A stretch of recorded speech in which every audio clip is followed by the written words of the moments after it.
Okay, let's begin with a word of prayer. Dear Father in heaven, we are so very thankful for this morning. And we're thankful for the time that we have to study together. And we invite your Holy Spirit to teach and direct us. We know, Lord, there's many things we have to learn and many things to unlearn. And we just pray, Lord, that as we open your word, that you can teach us things, that you can correct us. Help us as we lay down these lines related to the Exodus, that we can see them clearly, and that the truths that we uncover will affect a change in our lives. May your angels watch over and protect each one. May your Holy Spirit speak to each heart. And we pray this in Jesus' name. Amen.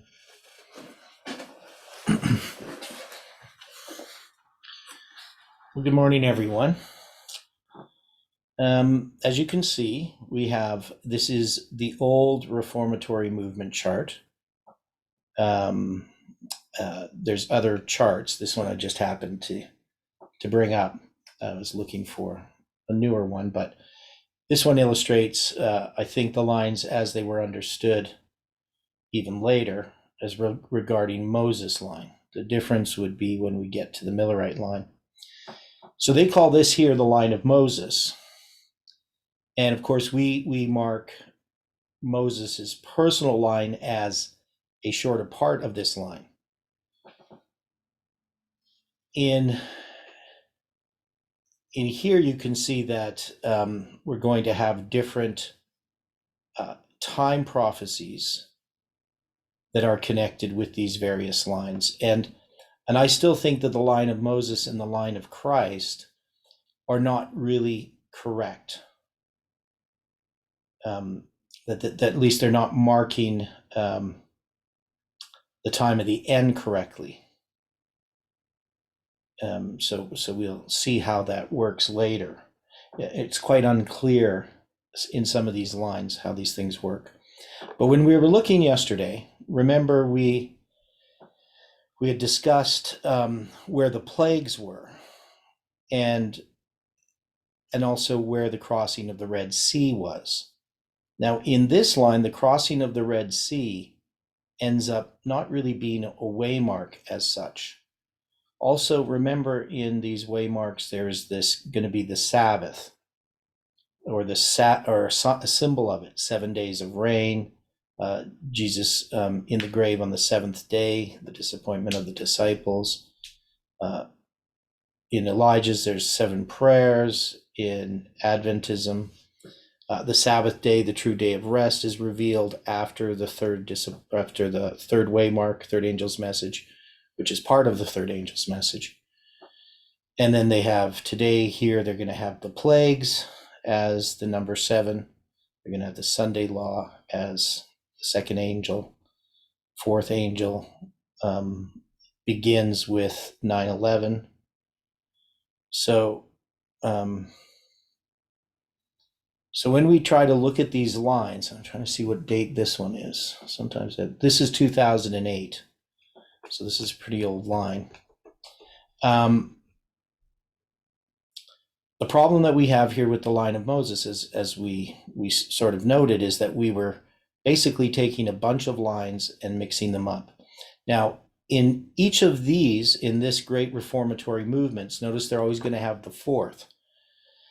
And again, this would be, in understanding this, they're going to line up, for instance, Artaxerxes' decree. They're going to line that up with the events that are going to happen with the second coming of Christ. So I have a disagreement on how they line up some of these fourths, because these are actually, in the case of this one, it is the fourth decree, and it is a 3-1 combination. But you need a progressive destruction of 4 before the next major reform line. So this reform line here is the falling away in the first generation, even though it's part of a reform line. That is a reform that occurs. And we could see this if we're going to take Millerite history, which we have here. What they're going to do is they're going to have the 3 angels' messages. And then the fourth is going to be Revelation 18, but that's not correct, in that this is actually another reform line. So this here should be the rise of Adventism. So they're taking a lot of these things here that should be connected with, like, this would be 1863, wouldn't be Revelation 18. So we're going to see that more and more as we go through these lines. So in some of these lines, things are mixed together. When we go to the line of Moses here, they're going to have the judgment of the firstborn as the third, but really we should put this as the second, right? That's the way that we're understanding this. So the second angel's message is going to be connected with what happens. So the plagues wouldn't be after the second. These are going to be part of the first angel's message. And so different lines are being mixed here in the line of Moses. It's not really quite clear, and it definitely doesn't seem to really parallel what we see in other lines. And they're going to compare here. You can see the 10 plagues are lined up with the triumphal entry, which I don't think is a comparison.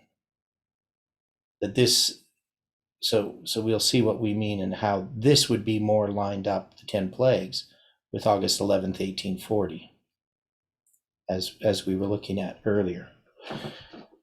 Now, I hope people have taken some time to look at these things. I know that we don't have a lot of time between this each morning. We have some time, hopefully, to do some personal study. We need to do that. Now, when we go back to these scriptures and try to sort through all of this, I was just there in Numbers 33 doing some study. We had just got to the frogs, the second plague, and in looking at these various plagues, we're going to see that there are symbols that we could tie in.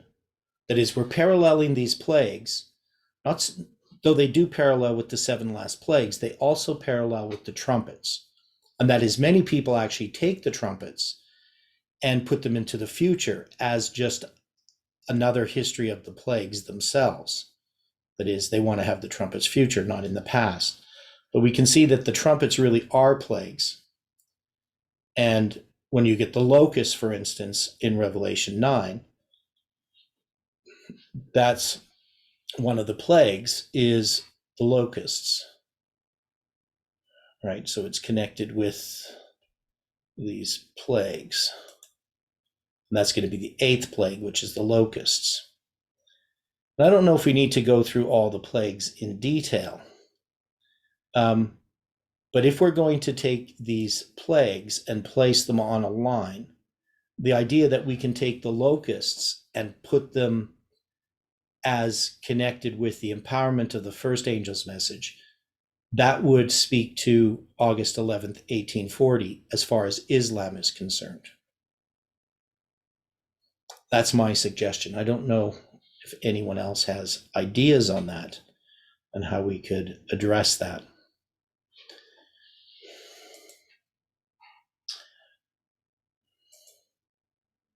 So we know that Moses, he comes in Exodus chapter 7. He's going to use through Aaron, taking Aaron's rod and having it become a serpent. And this is going to be imitated. And when you go through the plagues, one of the things you'll see is that the Egyptian priests are going to imitate these things, though I don't know what the benefit is of making more frogs when there's frogs everywhere, and how that would be much of a trick. I mean, obviously, it could just be part of the plague. And we're going to see that also Pharaoh continues to harden his heart. And you have gnats, and the magicians couldn't So this I find kind of odd, because they could produce frogs, but they couldn't produce gnats. So you think they would easily be able to produce something that there's lots of. So I'm not sure exactly.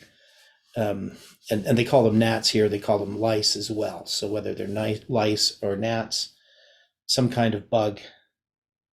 And then there's flies. That's the fourth one.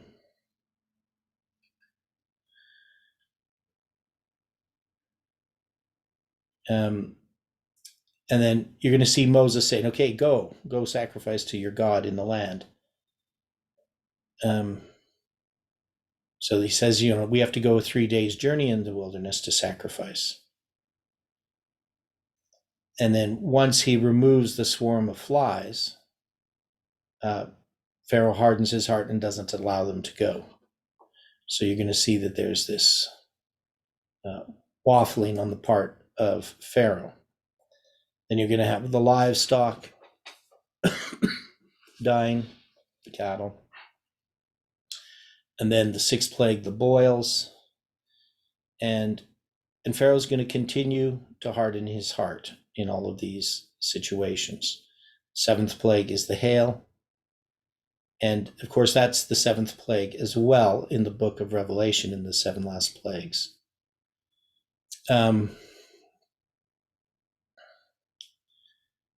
Now, we also know that some of these plagues, like here, it says, only in the land of Goshen where the children of Israel were, was there no hail. So often some of these plagues fall everywhere, but there's some that don't affect the Israelites. And then we have the locusts, which is the eighth.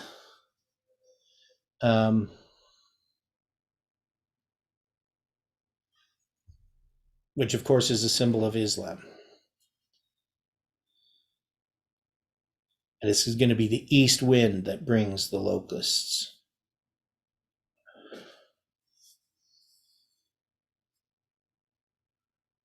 Just reading through here. So Pharaoh's going to harden his heart again. And the locusts are going to be cast into the Red Sea at the end, once a west wind is actually going to blow them into the Red Sea. So one of the things about this, because we've been trying to deal with the idea of where the Red Sea is, because the Red Sea, technically, if you're looking at the Gulf of Suez, would sort of be south of where they are.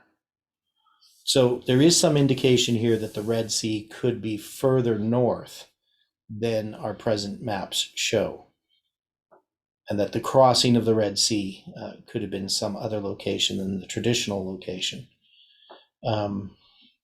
Not much different, but a bit further north. And then we're going to have the ninth plague, and this is the darkness.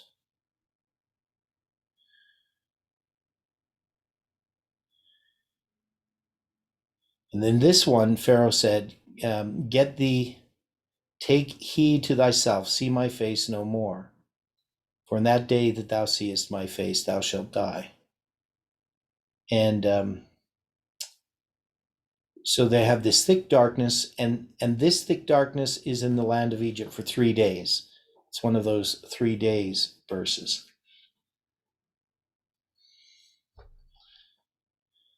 And we can see that this darkness would be somewhat connected symbolically with the dark day.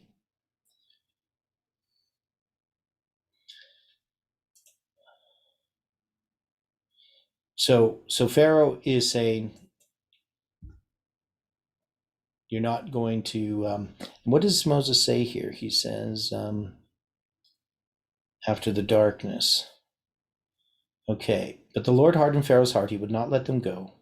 And Pharaoh said unto him, get thee from me, take heed to thyself, see my face no more, for in the day that thou seest my face thou shalt die. So he doesn't want to hear from them.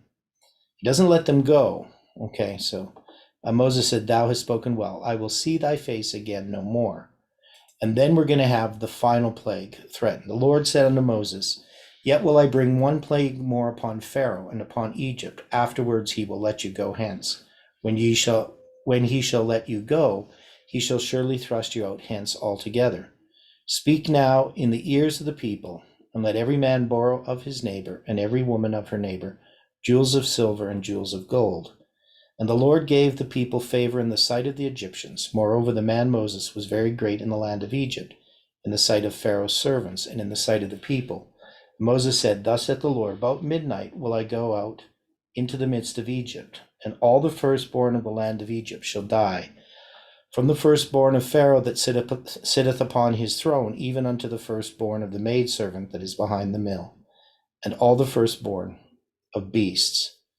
And there shall be a great cry throughout all the land of Egypt, such as there was none like it, nor shall it be like it any more.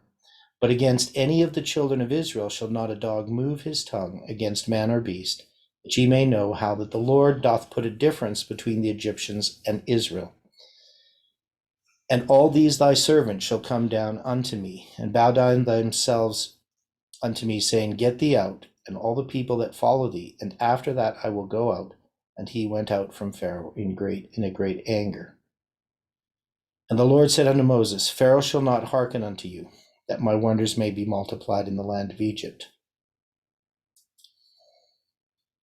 And Moses and Aaron did all these wonders before Pharaoh, and the Lord hardened Pharaoh's heart so that he would not let the children of Israel go out of the land. Now, we're going to have this whole situation of the Passover.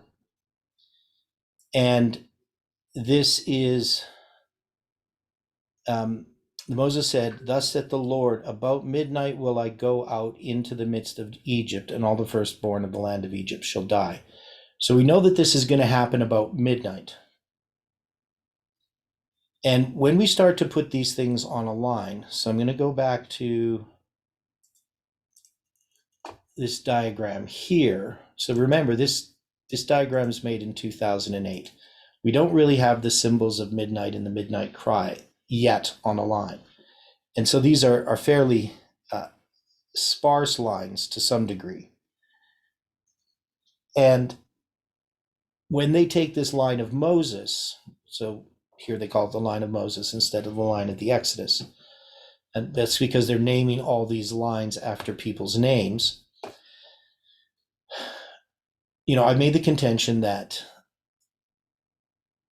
there is this second angel's message that is connected with the Passover. Now, in context of and whether I'm correct or not, we have to look at this still and try to decide this. But my view is that the crossing of the Red Sea is the arrival of the third angel. That's where we would mark the third angel's message arriving. And then we're going to see the Sabbath after that. So most of these have the Sabbath. And we're going to see that the Sabbath is then brought to view to the Israelites in regard to the manna. So they're going to have the miracle of the manna. And even prior to that, they're going to have the Sabbath understood. So the manna here, the miracle of the manna is going to be the number 7. So the judgment of the firstborn here being the third angel's message, or lining up with the third decree, to me doesn't make sense. And the plagues would line up much more readily with the empowerment of the first angel's message, especially when you consider Moses' message. Now, the thing is, when they're looking at this line, they do know there's a period of darkness here, but they don't particularly mark it. They mark things like the captivity in the line of Nehemiah or the decrees. And then in the line of Moses, they're going to mark Egyptian captivity. And then in the time of Jesus, gross darkness. In the time of Noah, wickedness. So they're sort of addressing that. But when you deal with a reform line, it's going to specifically address the period of darkness. And if we start to understand this And even here, when they're dealing with Egyptian captivity, it's true, it's Egyptian captivity, but what is the darkness particularly that is being addressed by the reform line that we're looking at here?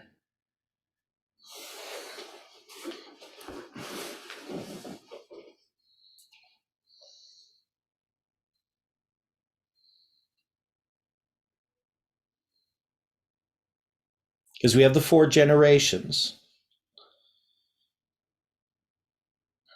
So what's the period of darkness? And I'm not talking about Moses' personal reform line. I'm talking about the Exodus itself. Because Moses does have an issue. His darkness has to do with his role as the one who's going to fulfill the 4 generations, or the 400 years, or the 430 years.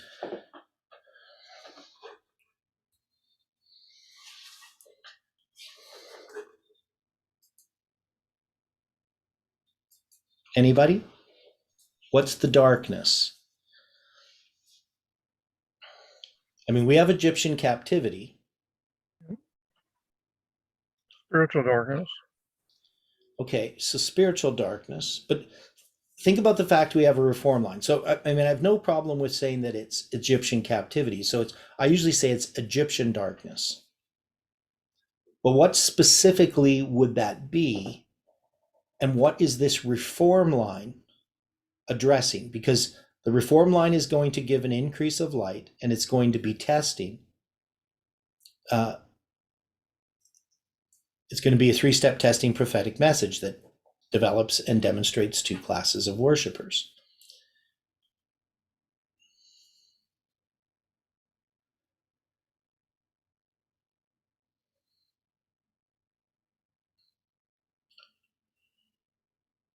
While you have the Egyptian darkness, you also have the darkness because of misapprehension of the law of God. Okay, right. And that's really what I think of as Egyptian darkness. That is, the darkness that they came into in those 4 generations that they were in Egypt was a misunderstanding, or a distortion, or a forgetfulness even, of the law of God, but also particularly of their identity in relation to the law of God. Would you agree with that? I would not disagree with it. Yeah, and we can see that the message that's being given to them, in part, has to do. Remember, because Moses asked God, well, who shall I say that sent me? And it's the I am, the Lord, Jehovah, that's sent Moses. So he's trying to, because this is the beginning of ancient Israel, right? This is the beginning of literal Israel. And this is part of that reform line. That is, this is an expansion of that. So we have a reform line that we call the beginning of ancient Israel. The Exodus is sort of part of that reform line. It's one of those waymarks that's being expanded upon. So when we look at that whole reform line, that reform line has to do with the identity of God's people. And it has to do with the firstborn. Right? We saw that in Abraham, Isaac, and Jacob. And then finally in Jacob taking the blessing of the firstborn and dividing it amongst his sons. So now we're going to see, as we get to this reform line, that is going to be addressed. It's the end of 430 years. So there's a prophecy that's going all the way from the time when Moses leaves Haran. And now they're in that 430th year. It's 430 years since then. And they're going to be in this reform line. And that's one of the things that's going to be addressed. So when we're going to take the judgment of the firstborn, the death of the firstborn, why would I say that it needs to be placed at the 2nd waymark and not the 3rd? Based on what I just said, what would be the reasoning? Because what is the judgment of the firstborn illustrating? And why would it illustrate the second angel's message and not the third?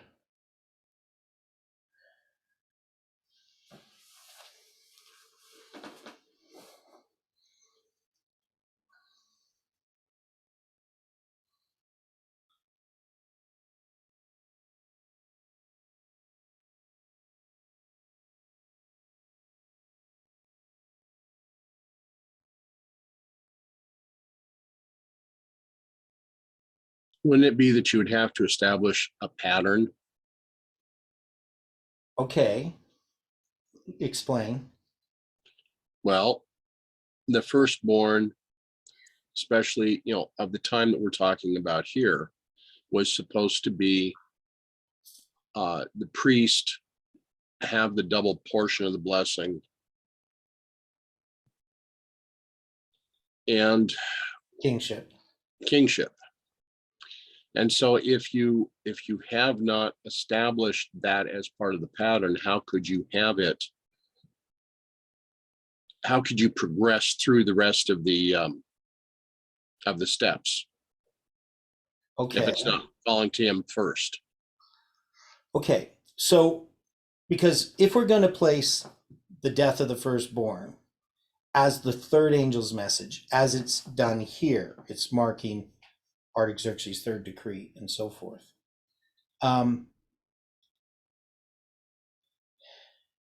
First off, it's a test for Pharaoh, right? So we have to decide who's being tested. And Israel is God's firstborn, right? That's the whole reason of the Passover and the fact that the firstborn is going to die. Correct? Agreed. Because this is what's talked about. Israel's my firstborn. And because you're not going to let my firstborn leave, your firstborn is going to die. Particularly Pharaoh's, but also the firstborn of everyone who's not covered by the blood of the Passover lamb, which is Christ. Now, when we look at the line of Jesus, and this is part of the problem here, is I still think that the line of Christ is not well understood. That I think we have the same problem in the line of Christ that we have in the line of Moses.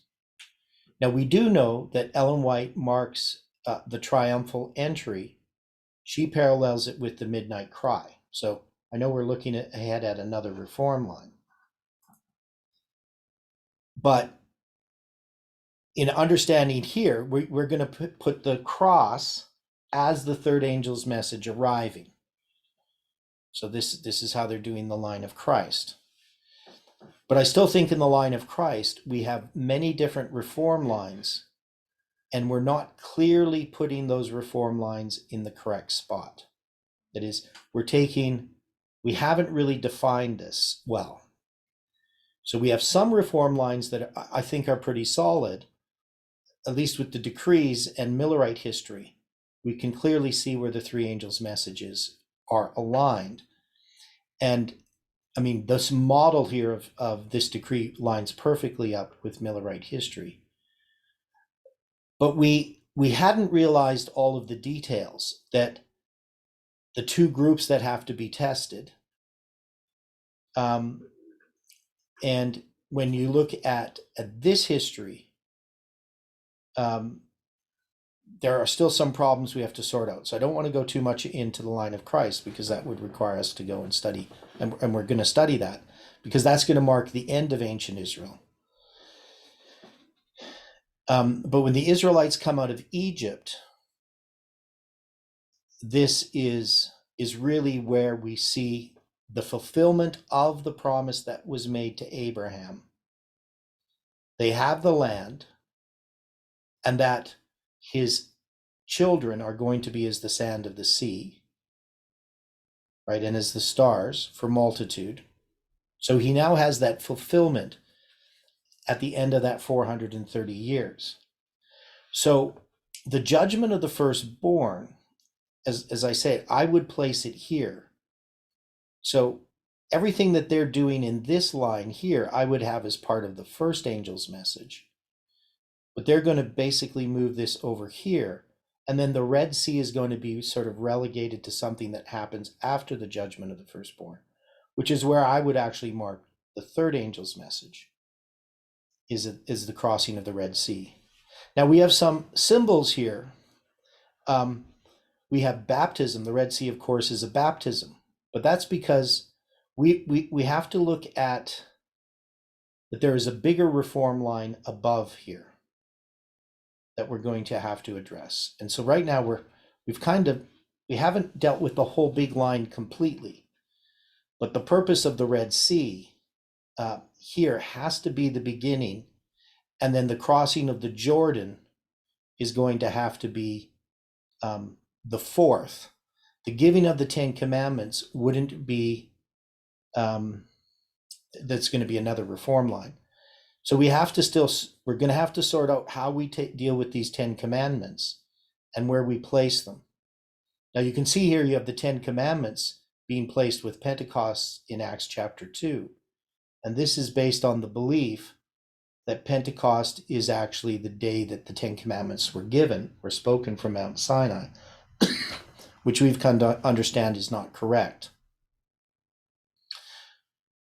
So, I hate to sort of point out that there's all these little flaws, but as we look at these lines, then we can see that there's going to be two groups. So if I go over here to Millerite history, here we can see that the Protestants are tested, and then there is a closed door. Now here they have it as 1842, but we know it's April 19th, 1844. And they're going to put here, afterwards is the disappointment, the slumbering, the three angels' message proclaimed in the summer of 1844, which would be midnight.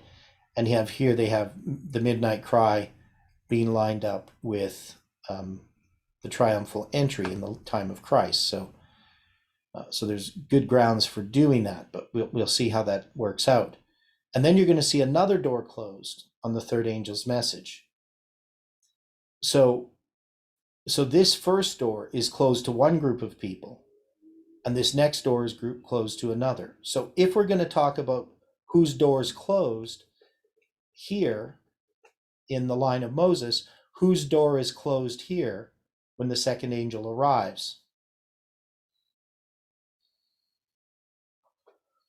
Maybe I shouldn't look at that chart. I should look at our chart, our designing of this.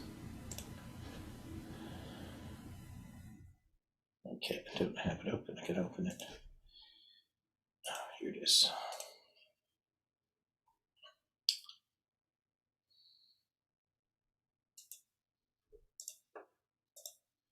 So if we're looking at the Exodus line, as we have here, whose door is going to be closed,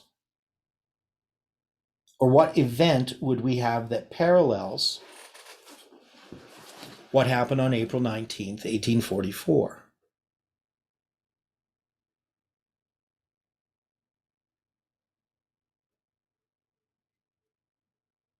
Wouldn't this have to be the Passover?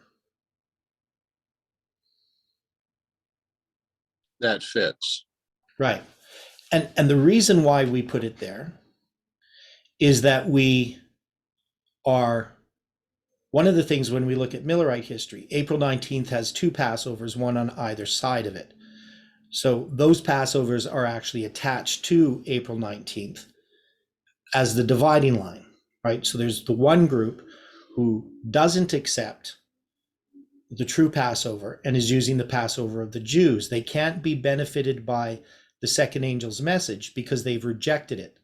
That is, if you believe that the Passover is April 3rd, if you believe that the first day of the first month is March 21st, you can't be benefited by the midnight cry that says April 19th is the first day of the first month and the Passover is May 2nd. So April 19th marks that. And we also saw that May 2nd was the center of a chiasm in Snow's letters.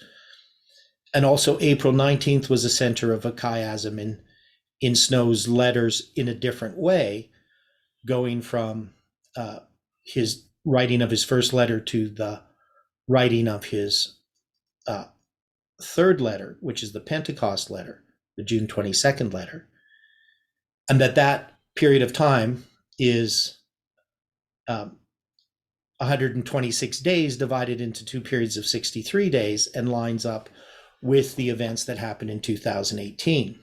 All of Snow's letters then show these waymarks in 2018. So we would have to look at the Passover as the center of this line. Now,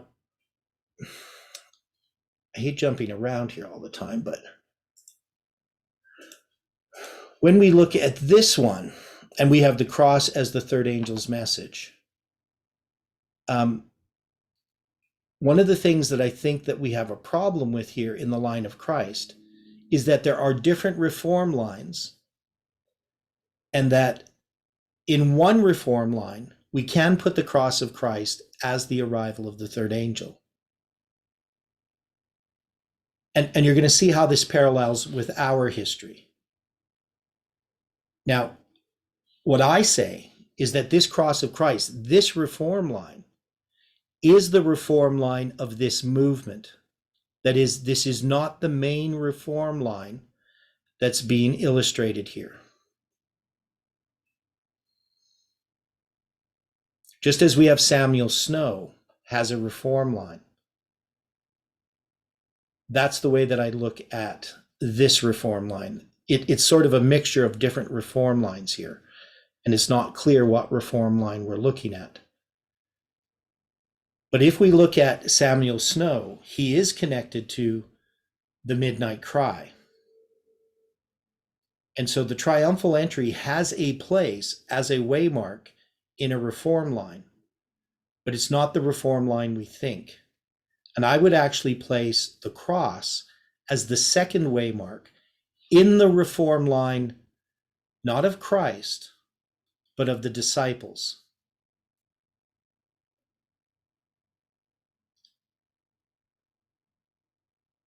And so we're going to have to look at that when we get there. But we'll see that really in both of these, they're placing the third waymark where they should be placing the second waymark, or the what should be the second waymark, they're placing as the third waymark.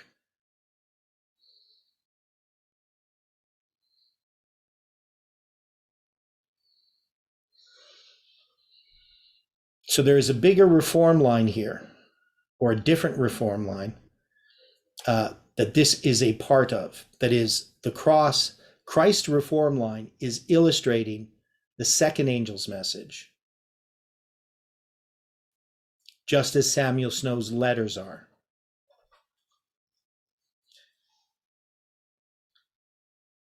And what would this reform line be then? If I'm saying that the cross is the center of a reform line, what is that reform line that the cross is the center of? That is really the main reform line in the time of Christ.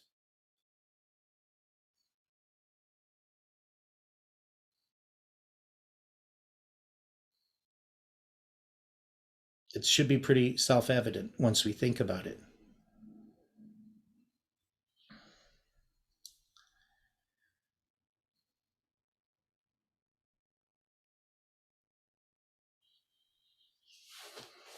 Is the week of Christ, the 70th week, a reform line?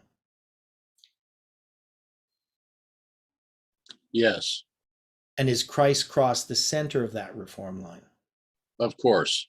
And wouldn't that be the main reform line that's going to end with the close of probation in 34 AD? Is it the main reform line or is it the penultimate reform line? Well, okay. Well, penultimate means second to the last. So I don't know what you mean. Penultimate in Well, what way? okay. We're coming to the last reform line of this verse, of this Earth's history. Okay. Well, there's lots of other reform lines. I mean, there was a closed door in Christ's day. The question is, where is that closed door? There is a disappointment of the disciples. The disappointment of disciples, wouldn't that be the first disappointment? Wouldn't that parallel the first disappointment? It can, yes. Yeah, not October 22nd, 1844. I mean, it can illustrate it because we know that each waymark is typical of other waymarks. So when Ellen White's talking about the disappointment of disciples and paralleling it with October 22nd, 1844, she's actually doing something that we have been doing within this movement, is that we're taking a reform line and showing that it's typical of something else. That is, she's zooming in to a reform line, which is the 70th week, which has a close of probation when Michael stands up and Stephen sees him, Christ, standing on the right hand of God, closing probation for the Jews. So that would parallel October 22nd, 1844. But so does the cross of Christ, because the first disappointment also parallels the second disappointment. It typifies it. But if we're going to look at the groups of people that are going to be tested, we're going to see that there's going to be different groups of people being tested and that there's different reform lines. But the main reform line is testing what groups? If we're going to take the 70th week and we're going to say it's a reform line and we're going to line up the baptism of Christ as the arrival of the first angel's message, and the cross as the arrival of the second, and 34 AD, the stoning of Stephen, as the arrival of the third angel's message. If we're going to take that reform line, then what are the two groups? Who's being tested from the baptism of Christ to the cross, and who's being tested from the cross to 34 AD?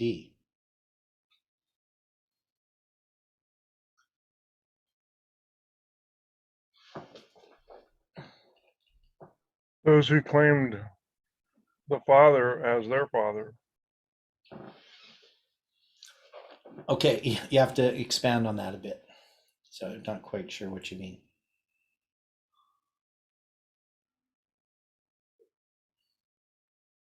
Can you explain that, Chris, a bit more? They said that if the people were saying that they were of their Father, the God of heaven, and Jesus said no, that was not their Father. Those who claimed that they were of the blood of Abraham and therefore they were saved, or that's what they thought. Mm-hmm. They were the ones being tested, which was basically Israel. Okay, so the Jews, so there's a group being tested at the beginning, right? And the cross is marking a closed door that's testing what group? So specifically, how would you define the group that was tested and their door closed at the cross? And what is the group then whose door closed in 34 AD? Because was the door still open for Israel after the cross?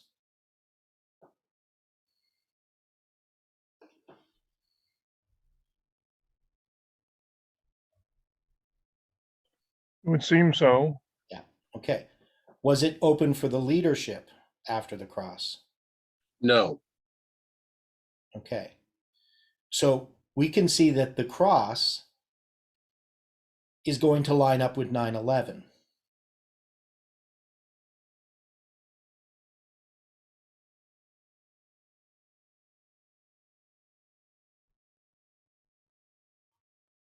The arrival of the second angel in our reform line.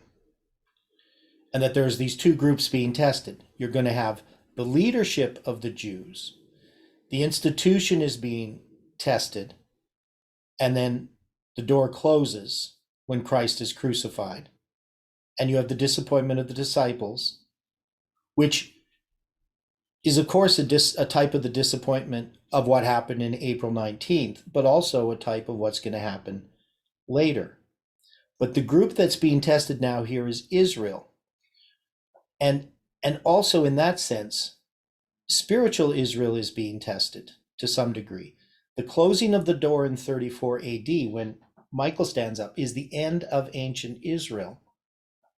That is, they're no longer God's denominated people. They still are for 3.5 years after Jesus is crucified. But in 34 AD, they're no longer. And then a new group arises because the gospel's going to go to the Gentiles. Now, there still is going to be, so when I go to the line of Christ, and I'm going to look at this line here, Pentecost is not going to be the fourth. What is Pentecost? Wouldn't Pentecost line up with the midnight cry? I know, we're not really dealing with this line, but the fourth would actually be to the destruction of Jerusalem, not Pentecost, on the line of the 70 weeks or the 70th week. That is, you're going to have it end with 34 AD, and 36 years later, you're going to have the destruction of Jerusalem. And there's going to be a parallel reform line, so to speak, that is a failed reform line in the first generation. So this doesn't fit having Pentecost being the fourth. This actually would be the second angel's message being empowered. And then the third angel's message arrives when the door closes in 34 AD.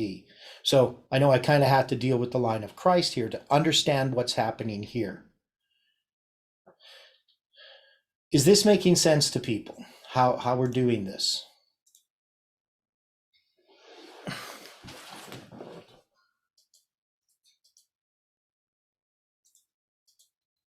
And then you can see how if I put the Passover here as the second angel arriving, you're going to see in the line of Christ also that that's going to be the second angel arriving.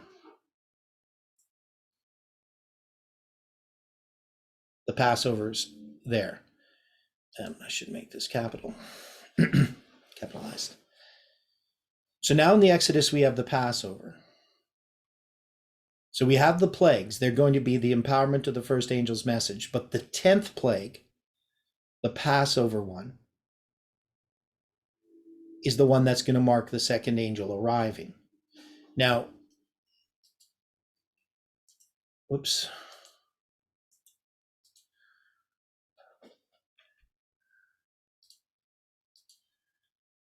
When we look at, and so I'm going to put the Red Sea crossing over here, because I'm saying that that's the third angel arriving.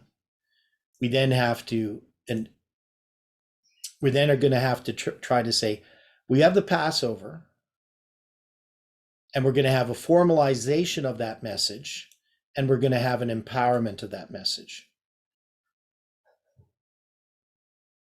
And so we would have to figure out, we can understand the first angel's message. This is going to be Moses being called, and he's going to be given this message to Pharaoh, first to the elders with this formalization of the message, but also to Pharaoh. And the Passover then is going to demonstrate that there are some people who have accepted this message and some people who haven't. Not necessarily all Israel. All the Israelites are going to leave Egypt. We don't know particularly who would be left behind. But we also know that there's a message where there's this mixed multitude that are going to come out. So now we're going to get to the Red Sea. Well, we have the Passover itself. It should be easy to figure out what the formalization of this message is and what the empowerment of this message is. And any feedback on what we're doing here?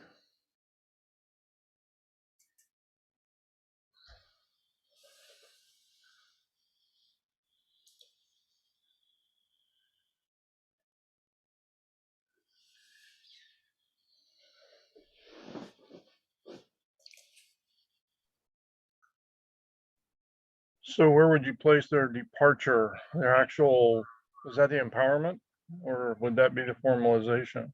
Well, that's what we have to figure out. So let's just read a little bit here. So we're going to have this Passover, or this proclamation of this Passover they're going to go through. So first they're going to be told what they're going to do. The Lord's going to speak unto Moses and Aaron, and he's going to tell them, about this month shall be the beginning of months. It shall be the first month of the year to you. So prior to that, the months were not numbered, and the Babylonians didn't number the months, and generally speaking, and the Jews are the first one to really number the months. So this is, of course, before before the Babylonians, of course, but this is going to be setting up this religious calendar, and they're going to have this on the 10th day of the month. They have to take this lamb and bring it into their home, and then on the 14th day of the month at even, which is at or between the two evenings, that is at soon as the twilight sets in, begins, they're going to slay this lamb, and then they're going to cook it, and then they're going to eat it in the middle of the night, right? So they shall eat the flesh with that night, right? They're also going to take the blood, and they're going to put it on the posts and the lintel of the door, so the upper door post of the house, as they call it here. And so they have to cook it. They don't boil it. They're going to roast it whole, right? And then they're not going to leave any of it remaining in the morning. They're going to burn it with fire. And they have to do this ready to depart.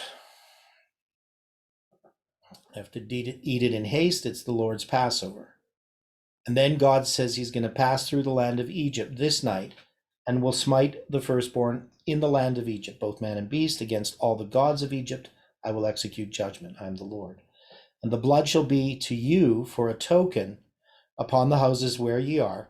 And when I see the blood, here, I need to put this up here. I'm reading this without any of you seeing what I'm reading.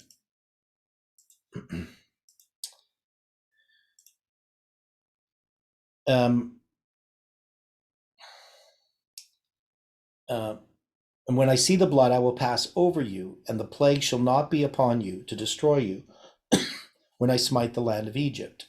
And this day shall be unto you for a memorial, and ye shall keep it a feast to the Lord throughout your generations. Ye shall keep it a feast by an ordinance forever. 7 days shall ye eat unleavened bread. Even the first day ye shall put away leaven out of your houses. For whosoever eateth leavened bread from the first day unto the 7th, that soul shall be cut off from Israel. And in the first day there shall be an holy convocation, and in the 7th day there shall be an holy convocation to you. No manner of work shall be done in them, save that which every man must eat, that only may be done of you. Now, when we read this story of the Passover, he's going to talk about the memorial of what's going to happen in this context. Now, I don't think, at least in my study of this, that they are observing any of this as sort of a memorial, because they're actually doing it. So it's just going to be the fact that of what occurs, what's going to occur, that they're going to have this memorial to symbolize what happened. So that he's not setting up the Feast of Unleavened Bread to be practiced as a memorial until the next year, that it would become a memorial. He's just telling them what's going to happen. So he's talking about the feast that they're going to keep in the future and how it's going to be observed. But they're not necessarily observing it then, right? They're actually fleeing. So there's some confusion there. So on the first day of the month, and the 14th day of the month at even, ye shall eat unleavened bread until 21st day of the month at even. 7 days shall there be no leaven found in your houses. For whoso eateth that which is leavened, even that so shall be cut off from the congregation of Israel, whether it be a stranger or born in the land. So as they're doing this, they're going to be offering this lamb. They're going to be putting it on the door of their houses.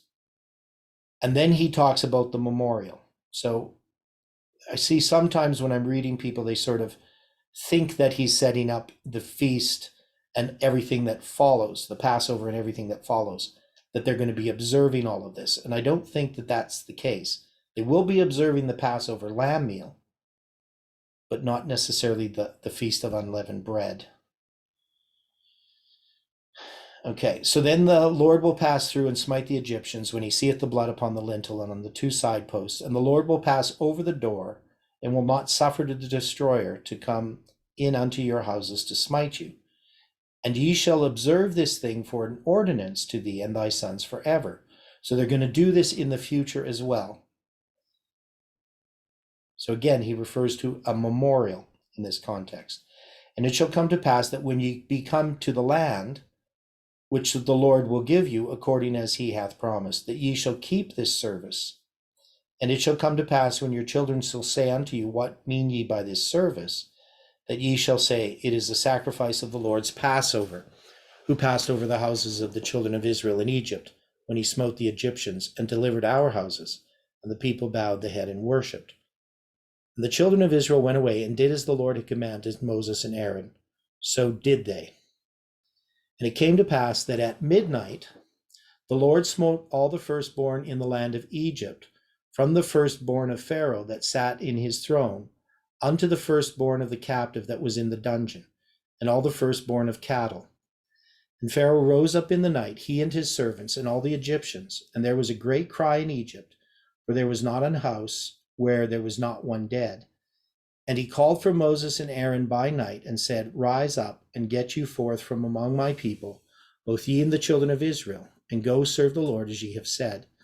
Also take your flocks and your herds, as ye have said, and be gone and bless me also. And the Egyptians were urgent upon the people, that they might send them out of the land in haste. For they said, we be all dead men. And the people took their dough before it was leavened, their kneading troughs being bound up in their clothes upon their shoulders. So just in a practical sense, just an observation, they took their dough, it hadn't been leavened. And that's why they're going to commemorate this feast of with the Feast of Unleavened Bread, what happened, because it wasn't necessarily planned that they didn't leaven their bread. It just happened that their bread had not been leavened, right? So they're going to take their dough and so they're going to eat unleavened bread. The children of Israel did according to the word of Moses, and they borrowed of the Egyptian jewels of silver and jewels of gold and raiment. And the Lord gave the people favor in the sight of the Egyptians, so that they lent unto them such things as they required. And they spoiled the Egyptians. So they're going to spoil the Egyptians, which they had been commanded that they were supposed to do. But they're going to do this after the Passover lamb has been slain and after the death of the firstborn has occurred. So the next day, they're going to spoil the Egyptians. And the Lord gave people favor in the sight of the Egyptians, so that they lent them unto such things as they required, right? So without this event of the death of the firstborn, they wouldn't really have been able to spoil the Egyptians. That is, the Egyptians would not have given them what they had, but the Egyptians want them to be gone. And the children of Israel journeyed from Ramesses to Succoth, about 600,000 on foot that were men besides children. And a mixed multitude went up with them, also with them, and flocks and herds, even very much cattle.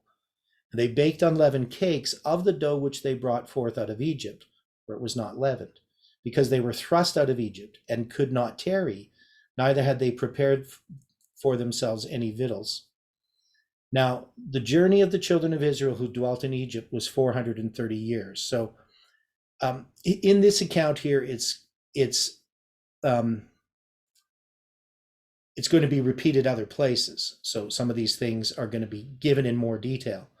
And it came to pass at the end of the 430 years, even the self same day, it came to pass that all of the hosts of the Lord went out from Egypt. It is a night to be much observed unto the Lord for bringing them out of the land of Egypt. This is the night of the Lord to be observed of all the children of Israel in their generations. Now, let's have a discussion on this. So let's look at again the chart that's here.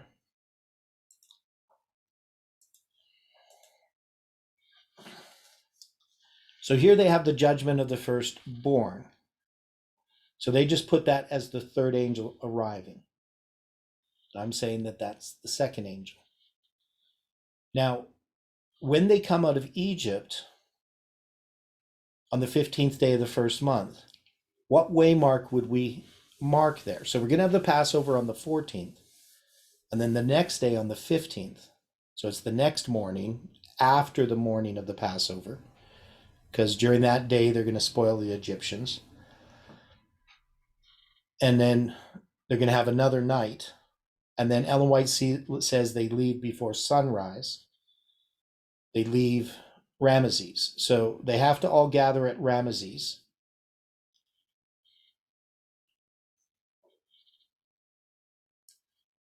And where would we put then all of these events from the death of the firstborn? And I'm saying that the Red Sea crossing is the third. Would anybody have any suggestion of something else that could be the third? Or where would we put these events? So we're going to have a number of events, right? We're going to have they're going to spoil the Egyptians after the firstborn has died. Now, is there any tarrying that happens?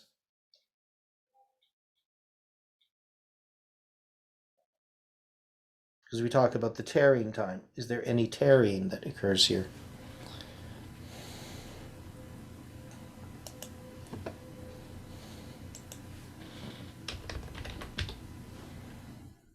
Is there a tarrying just before they cross the Red Sea? And isn't there one just after they have crossed the Red Sea? Okay, so we have to decide where this tarrying is. Now it says they could not tarry, because it does talk about a tarrying, but they could not tarry, and it says also that they could tarry. What does it say? They baked unleavened cakes of the dough which they had brought forth out of Egypt, for it was not leavened. We haven't really addressed what this symbolizes. But they could not tarry, neither had they prepared for themselves any victual. So any food. Yeah, so they could not tarry as they're preparing to leave. Right. But they are going to tarry at some point. Well, they're going to have to spend some time to build a fire to be able to bake some of that unleavened bread, because this entire situation is taking place during the Feast of Unleavened Bread. Yeah, so right. Well, so they're going to leave Egypt. That technically is the first day of the Feast of Unleavened Bread, the 15th. So that's where they're going to bake these cakes. So let's go back to the verse here.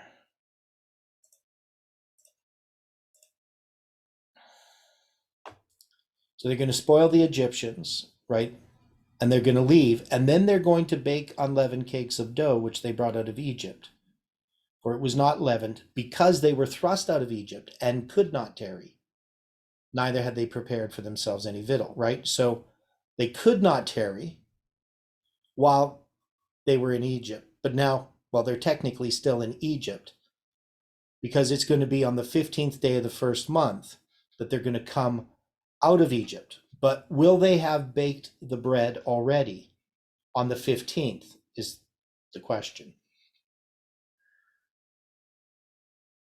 No, they couldn't have baked the bread on the 15th. Well, they couldn't have baked it on the 14th, but they could have baked it on the 15th. I mean, it's possible, because it says that they baked it. is it says they baked unleavened cakes of the dough which they brought forth out of Egypt, for it was not leavened. So it says that they baked it, but they didn't bake it. They didn't. They couldn't tarry. They couldn't, because to make it leavened, you would have to add leavening, or you'd have to let it spoil or something to be leavened. But they're going to bake this bread now because they hadn't prepared any food. That's my understanding of it. I'm not sure if I'm correct. But they get to Ramses, right? And that's going to be on the 14th. So they're going to slay the Passover lamb at the beginning of the 14th. They're going to eat the Passover lamb. The death angel is going to pass over. It's going to kill the firstborn, except those that have the blood on their doorposts. And then they're going to leave Egypt. They're going to spoil the Egyptians, so they're going to leave their houses, right? They're going to spoil the Egyptians.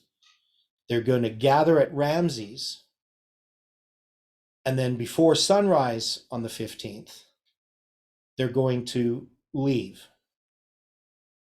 What's called the self-same day, on the end of 430 years. So that's what the Bible is telling us. So I think that they must have baked the bread on the 15th, the unleavened bread. They didn't bake it on the 14th.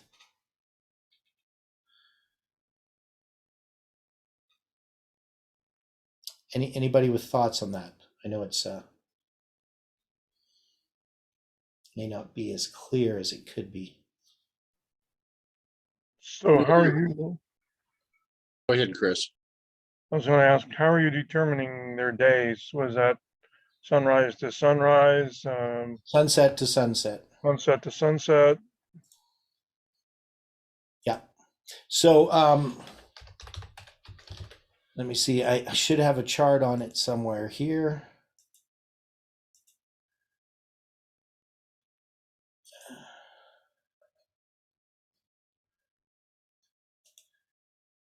Okay, so this one's I'm gonna have to show this. Is this the right chart? Okay. Anyway, this let's go here. So I have one chart that I will try to show.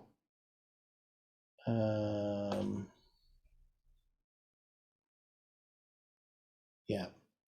So this isn't completed. It's kind of a bit of a mess. I would started editing a chart from the Passover in the time of Christ, and then this is actually the Passover in 1533 BC. So all this stuff down at the bottom is all wrong because that's dealing with the Passover of Christ. See, there's the Passover of Christ, and I started editing this. But what we can see is that there's going to be a lamb chosen on the 10th day, and then the Passover lamb is slain, and these days of the week are wrong. So just look at this top part, ignore all of this below. So the Passover's lamb is going to be slain on the 14th, and that's going to be at even, right? So I have here at 14th, that's sunset. It's not a Friday. So they're gonna slay the lamb at the evening of the 14th, so it's sunset. And in the time of Christ, there's a full moon here at this day. I'm not sure on the Exodus. And then they're going to spoil the Egyptians, and then they're going to leave in the morning of not that night, but of the next night. So they're going to leave on the 15th in the morning. They're going to slay the lamb at the end of the 13th day. So this is not a good diagram. It's a little bit confusing to look at. This is an early one I did. So does that make sense, Chris? So when it says the 14th day at even, it's not the end of the 14th day, but the beginning. So at the end of the 13th day that they slay the lamb at sunset.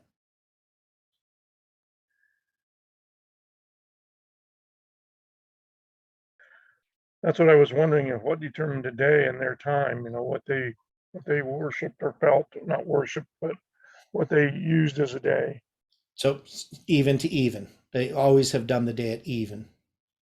So when you talk about a day, a day beginning, a numbered day, is going to begin at sunset. So the 14th day at even, or between the two evenings, is what the Hebrew says, which is twilight.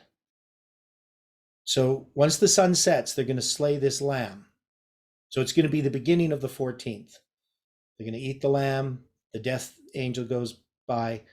They're going to burn what's left over of the lamb before morning. And then that day, the day of the 14th, they're going to spoil the Egyptians, and they're going to travel to Ramesses. So they have to make a journey so that they can all meet together. And then from Ramesses, they're going to leave on the 15th in the morning. So my view is that when they get to Ramesses, they're going to bake this bread, and that's going to be the bread that they have to eat,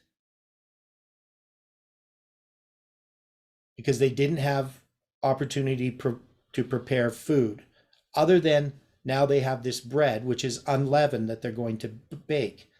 And that's why they're going to have the Feast of Unleavened Bread as a memorial, to remind them of the fact that they had to eat unleavened bread when they traveled from Egypt.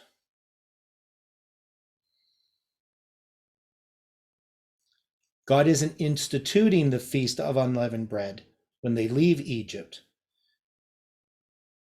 That is, they're not going to observe the Feast of Unleavened Bread. They're just not going to eat leavened bread. They're only going to eat unleavened bread because that's all they have.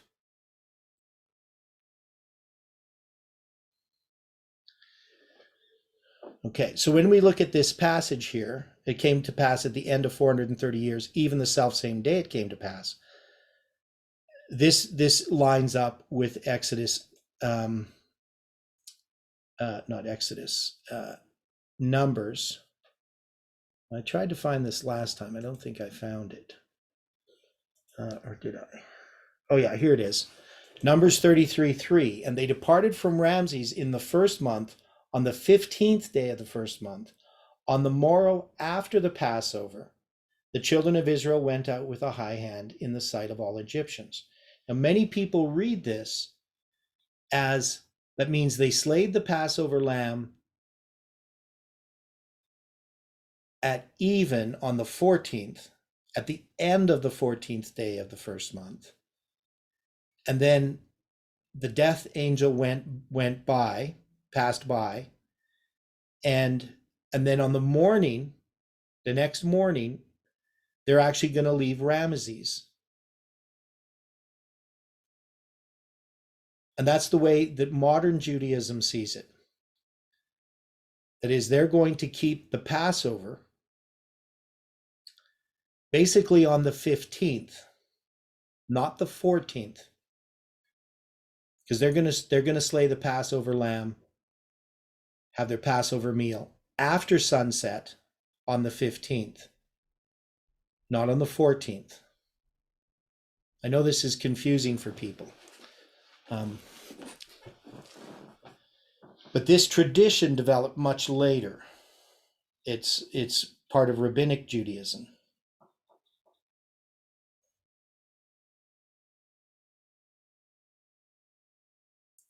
Now, what rabbinic Judaism actually does is they slay it in the afternoon of the 14th, and they eat it on the 15th.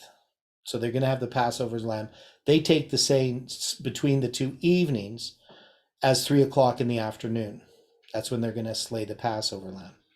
And they did so in the time of Christ as well. And there's a reason why that developed, which I'm not going to go into, why they ended up moving it earlier instead of waiting till sunset to slay it.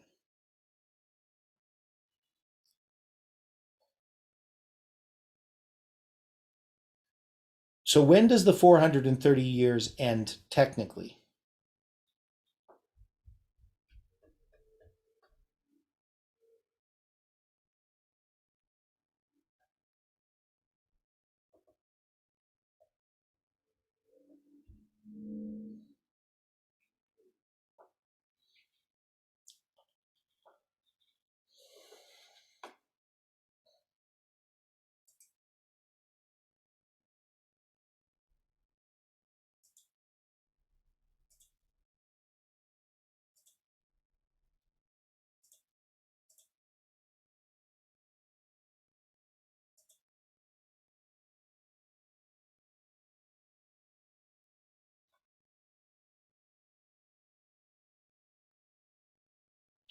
Is it ending before they're eating the meal?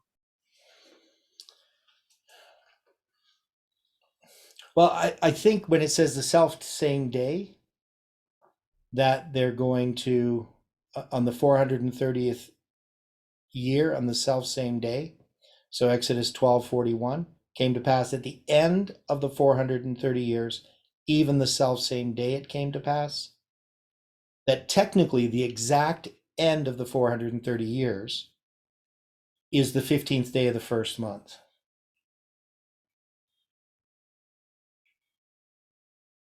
Now, I've argued, though, that the self same day refers to the day that they went down into Egypt. So it's technically the end of the 215 years. So that I'm taking the view that Jacob entered Egypt on the 15th day of the first month. And they come out of Egypt on the 15th day of the first month.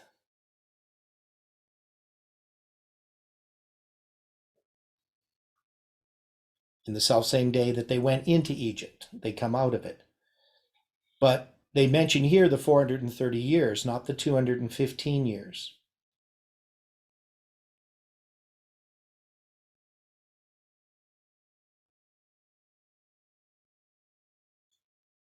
Yeah, you can see where people get the idea that they would have been in Egypt for 430 years. Right. Because they just take the 430 years as the time in Egypt.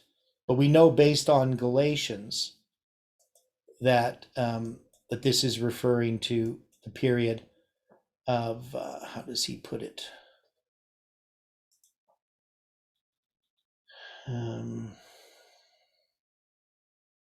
I don't see it here.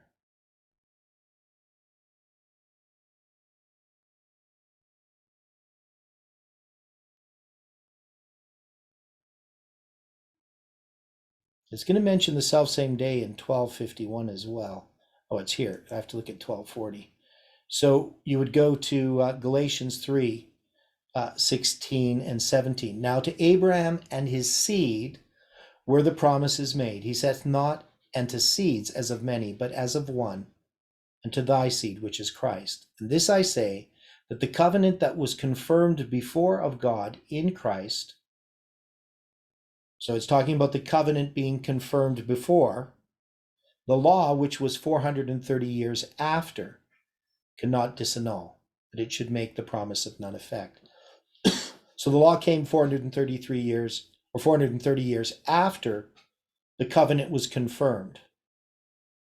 And so the covenant being confirmed, the understanding is that is going back to Abraham, where it talks about the covenant in Genesis 15. That the law is given 430 years after that. Though it's sort of conflating the beginning of all those covenants of Abraham when he leaves Haran.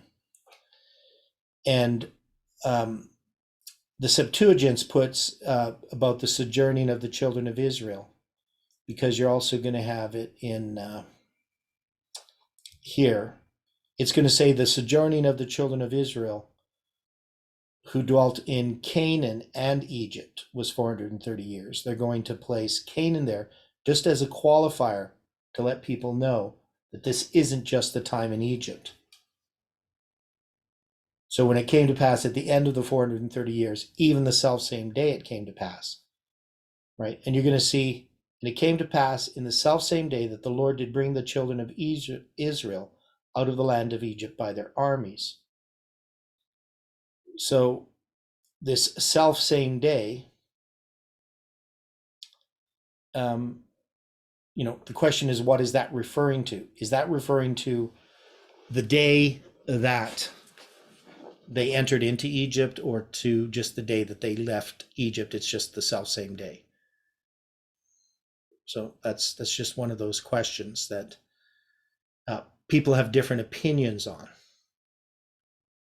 But in our understanding of spirit of prophecy, and other places in the Bible too, that it's sort of hinted at, especially in the time of Christ, we can see that Christ ate the Passover with his disciples.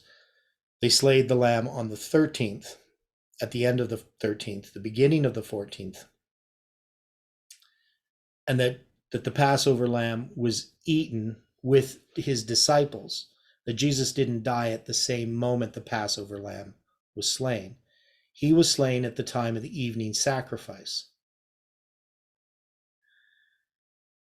And then he's going to rest in the tomb on the Sabbath, which happens to be a high Sabbath.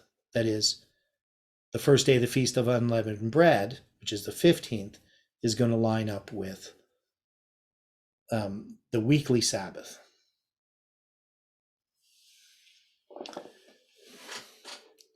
I don't know if that's too much detail in trying to sort through this. We will go through it again. Any other questions? Is this kind of helping, Chris? I hope I'm not. Definitely. Okay, so I'm not confusing you more. That's good. It's just, and I've said this other times, that when it comes to understanding the Passover, what happened at the Exodus, and what happened in the time of Christ at the Passover, that I've held every single opinion at some time in my Christian experience that there is to hold on this. That is, I've had varying views throughout my life of how to understand the Passover and the Exodus and the Passover in the time of Christ. And that's because, I read a lot, and I would read something and I would, for a time, believe that thing I read, especially when I was younger. And then I would read some other argument that some paper or book that somebody wrote, and then I would accept that view for a time. And as time went on, I started to realize I needed to study this out much more in depth. It wasn't really till I got into this movement that I really started to look at all of the things that Ellen White had said and everything in the Bible, and understand the calendars and understand how it all worked, that I came to the views that I hold now. So I've held some wrong views regarding the Passover. And that was just drawing conclusions from only looking at some of the evidence. I used to be a Wednesday crucifixion guy when I was like 20 years old. So now we look at the line here. We can see we have the Passover, but the Passover involves lots of things, right? When I say the Passover, I'm really specifically referring to the death of the firstborn. But we have other things associated with it. So if we're going to look at the Passover, and we're going to look at the formalization of that message and its empowerment, what does it mean that the second angel arrives, or the second message? We know that there's a closed door and there's another group of people being tested. And they're going to be tested with a message, and they're going to be tested at the Red Sea.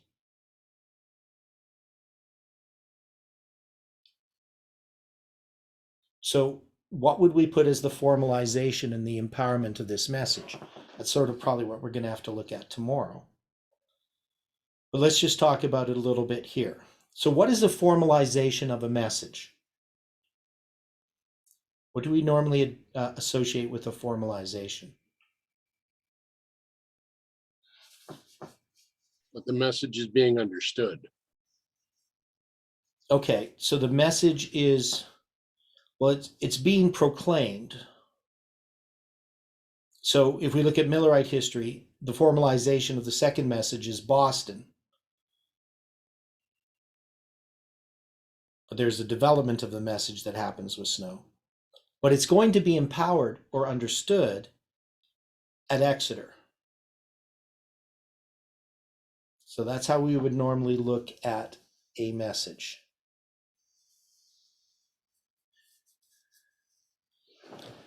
Okay, so what if I did this? So this is just tentatively. A lot of this is tentative. But I'm just going to put here the 15th day of the first month. And I'm saying that they baked the unleavened bread on the 15th day of the first month, as well as leaving Ramses. What would the baking of the unleavened bread have to do with the empowerment of the second angel's message?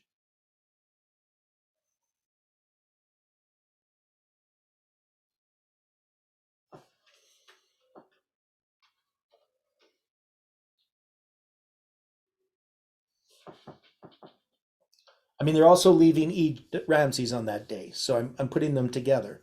But Wouldn't that be more in line with a forsaking of sin?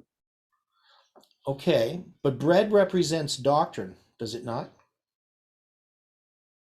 Agreed, but an unleavened bread would be a bread without sin.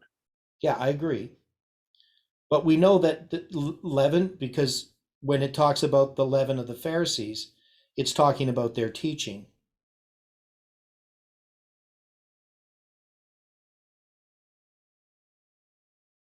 Would you So repeat that, please? when Christ talks about beware of the leaven of the Pharisees, he's talking about the teachings of the Pharisees. Would you agree with that? No disagreement. Okay. So that here, the unleavened bread is going to represent the message. And this is the 15th day of the first month. And we're going to say that this is the empowerment of the message.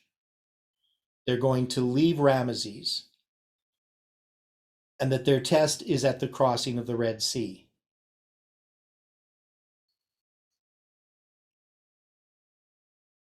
That's what I'm going to say anyway. And if people have a better way of looking at this, I'd be happy to, to address it and discuss it. But I'm just saying that the empowerment of the message, for me, is when they leave Ramesses. But attached to that is the baking of this unleavened bread, which is the beginning of the Feast of Unleavened Bread. So they're going to leave Egypt at the beginning of this Feast of Unleavened Bread. So they're going to eat unleavened bread, which they had to bake, but they weren't able to leaven it. So it's going to be unleavened. So the formalization of the message would be what?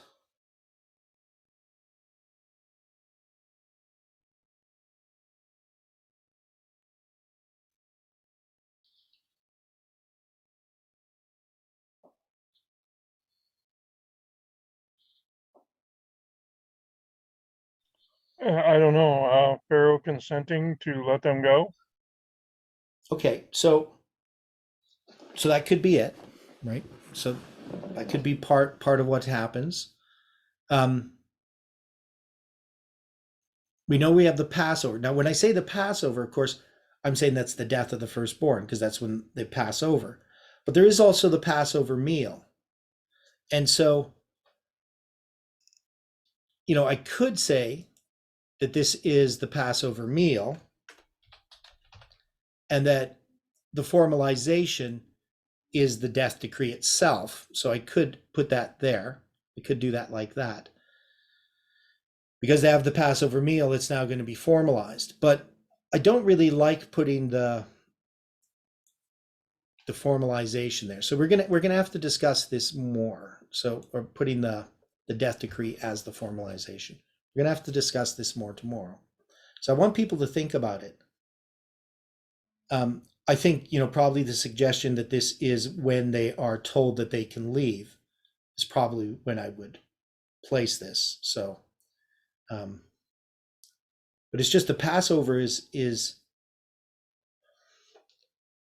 see, this Passover waymark, can it be expanded into a reform line?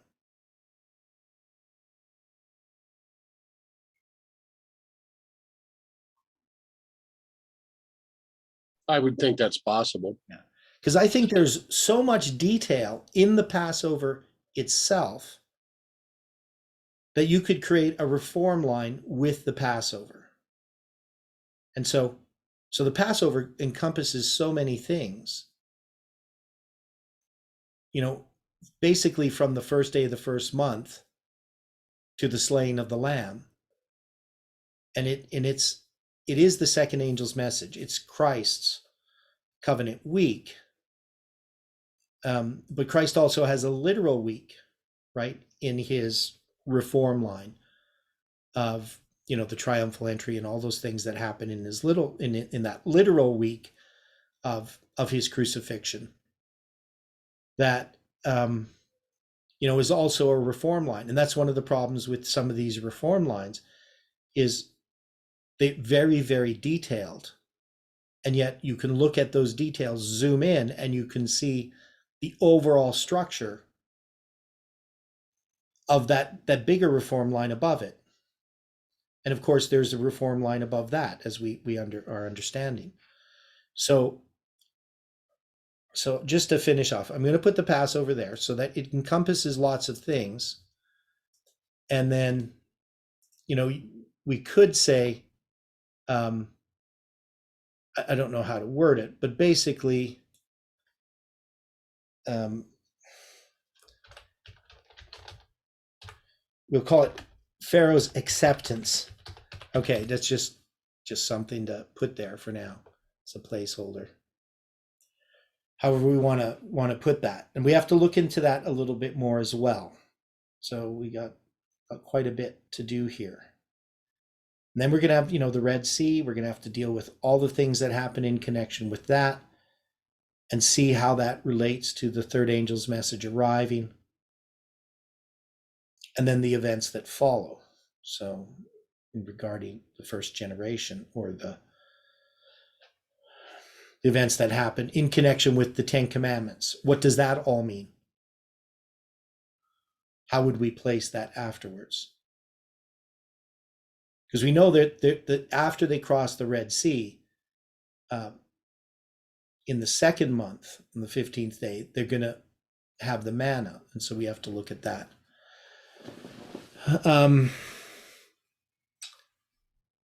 And we'll see how that relates to this message. Okay, any final thoughts? I know it's a lot of information we went through today.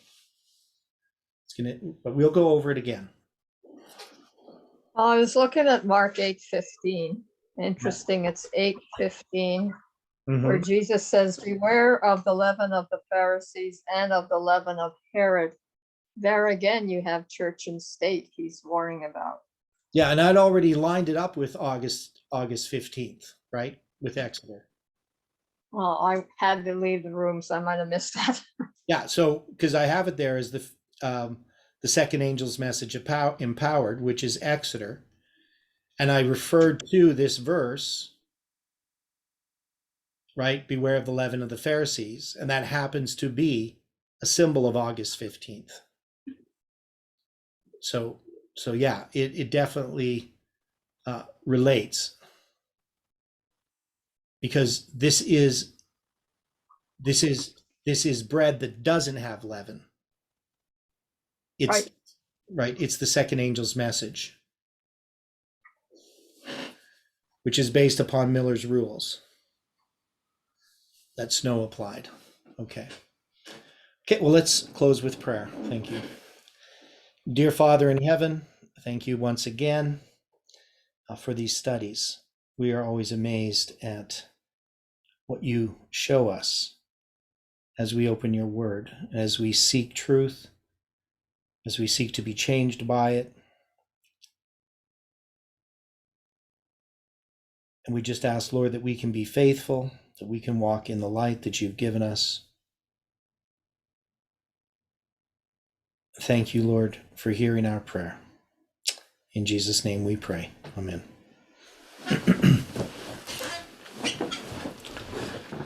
Okay.